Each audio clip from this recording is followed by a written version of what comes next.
Delighted to be joined over the telephone by our guest for the afternoon, Mr. Karim Menibbawy, the tourism expert. A very good afternoon to you, sir. Good afternoon, thank you. Thank you so much for your time. And let me start by asking you now, the Ministry of Tourism and Antiquities is currently participating in the BRICS meetings in Russia. Tell me a bit about the importance of these meetings and the launch of a very important meeting to discuss cooperation in a tourism cooperation roadmap.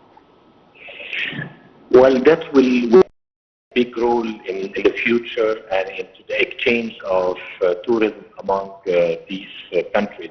Right. And I believe it's not only into the distribution sector, but also in the how can we exchange tourists at a certain hard currency. I think this was part of the agenda, if I'm not mistaken. I was not part of that, but I would assume that this would also be part of the agenda, yes. As this would also facilitate the sort of bartering agreement between those the BRICS countries in exchanging tourists among them. Setting rules, setting procedures, setting policies, it's the most important part in setting the plan and in a joint venture with any other countries. So I think this should be, I mean, this meeting is quite crucial in setting the future of tourism between BRICS countries.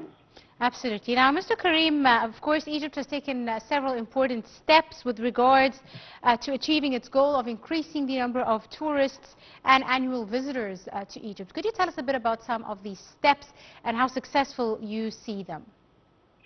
Well, obviously, the demand for Egypt is there. I mean, whether it sometimes goes down because of sort of political issues, no, that's exception. But the interest is there. Egypt can accommodate and can actually host much more than it hosts now. Our only obstacle is actually the infrastructure.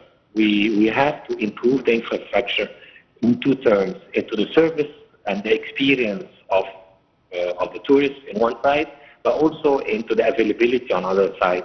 And the availability is again split into two: the accessibility to the country as well as the lodging, so the accommodation. Our accommodation so far cannot accommodate the number of tourists aimed for 2028, which is 30 million. So there is a lot of initiative being done now in order to increase the number of rooms, number of cabins on the Nile, and accessibility to Egypt to be able to reach this figure by 2028. There is a lot of facilities in terms of loans, in terms of cash availability for investors to come and invest, whether local investors or the foreign investors, in order to come and concentrate in increasing the number of rooms in Egypt. Absolutely.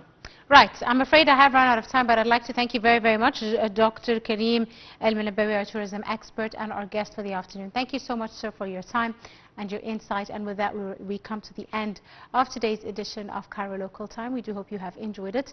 You're in the company of myself, Angie Meher. Thank you for joining us.